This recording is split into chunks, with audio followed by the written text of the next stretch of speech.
Salut tout le monde. Comme vous savez, notre contrat de travail se termine en mars 2023. Donc, on retourne en négociation. À négociation, il y a deux tables. Il y a la table sectorielle et la table centrale. La table sectorielle, c'est tout ce qui comporte nos conditions de travail. La table centrale, c'est tout ce qui est monétaire. Dans la vidéo qu'on va vous présenter, on va vous parler de la table sectorielle. On vous souhaite un bon visionnement et solidarité, camarades.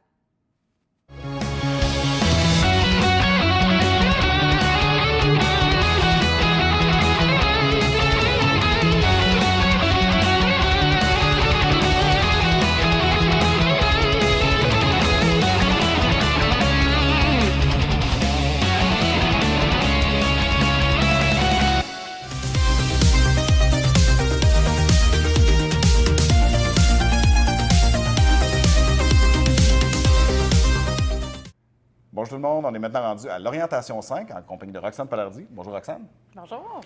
Roxane est la représentante pour les techniciennes et techniciens et les professionnels de la catégorie 4. Roxane, peux-tu nous en dire un petit peu plus sur ton parcours? Bien sûr. Moi, je suis travailleuse sociale. J'ai commencé à m'impliquer au niveau syndical dans le milieu communautaire. Puis, par la suite, j'ai été travailler dans le Grand Nord. Donc, c'est là que j'ai intégré le comité de négociation lors de la ronde de négociation 2020. Puis là, je suis représentante, dans le fond, de la catégorie 4 à la F3S. Nous, au CIUS du Nord, Roxane, on avait une question de la part d'une personne membre au sujet de la proposition 20. Bonjour, j'ai une question pour vous. Comment allez-vous combattre l'utilisation du privé dans les services publics? Merci. C'est une lutte qu'on mène depuis plusieurs années, que ce soit par le biais de la négociation, mais aussi par plein d'autres moyens. Je pense qu'il faut prendre la parole à tous les niveaux. D'ailleurs, la CSN a lancé une campagne vraiment publique que je vous invite à aller consulter. Puis par le biais de nos conventions collectives, dans le fond, ce qu'on veut faire, c'est mettre des freins, des remparts pour freiner la place du privé, puis plutôt miser sur l'expertise dans le réseau public.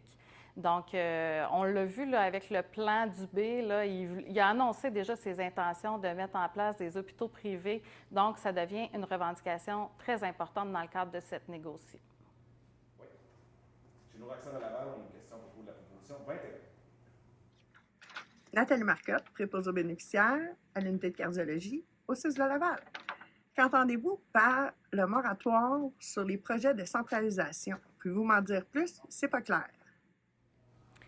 Donc, un moratoire, ce que ça veut dire, en fait, c'est qu'on veut arrêter tout projet de centralisation et forcer le retour là, à des services plus humains. Donc, on a vu avec la réforme Barrette, là, en 2015 notamment, ça a eu des effets dévastateurs sur l'organisation du travail. C'est rendu, le réseau est rendu complètement bureaucratisé et désorganisé. Donc, nous, ce qu'on veut, c'est que ça arrête.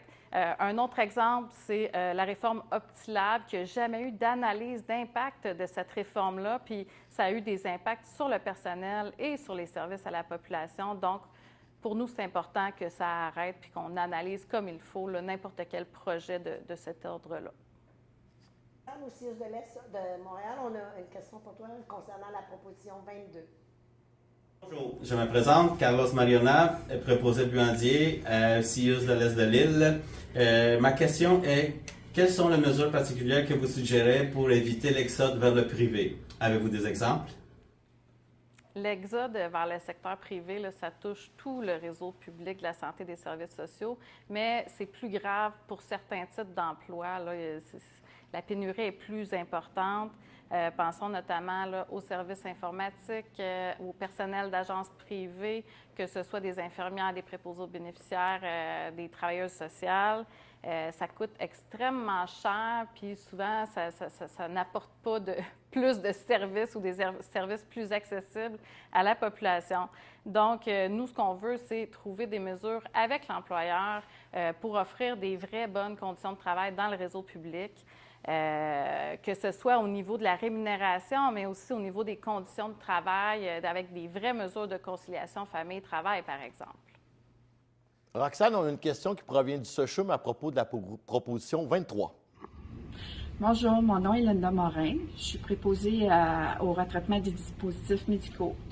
Je suis de la CSN du SOCHUM. Moi, j'ai une question sur l'orientation 5, proposition 23. Je me demandais si c'est que plusieurs collègues quittent pour aller travailler ailleurs. L'employeur éprouve des difficultés à engager et à combler les postes vacants et absences. La pénurie de main-d'œuvre nous touche vraiment dans notre secteur d'emploi. Y aurait-il un moyen de se pencher sur ce phénomène pour trouver des solutions concrètes? Dans le fond, un moyen concret, c'est que le gouvernement nous implique dans la planification de la main-d'œuvre, qui accepte de nous donner une voix au chapitre. Ça fait des années qu'il ne nous fournit pas les données nécessaires. Puis le résultat, c'est qu'on se retrouve avec la crise actuelle de pénurie qu'on connaît là, dans le réseau public. Donc, tu sais, si on était mis à contribution puis qu'on contribuait à partager nos solutions avec l'employeur, on ne serait pas dans cet état de crise actuelle avec la main-d'œuvre dans le réseau public. Bien, écoute, Roxane, merci d'avoir été avec nous pour l'avant-dernière vidéo de cette série de vidéos sur les négociations. Bien, ça me fait plaisir, là. Merci. Toujours intéressant. Puis je souhaite à tout le monde de se mobiliser pour la prochaine négociation.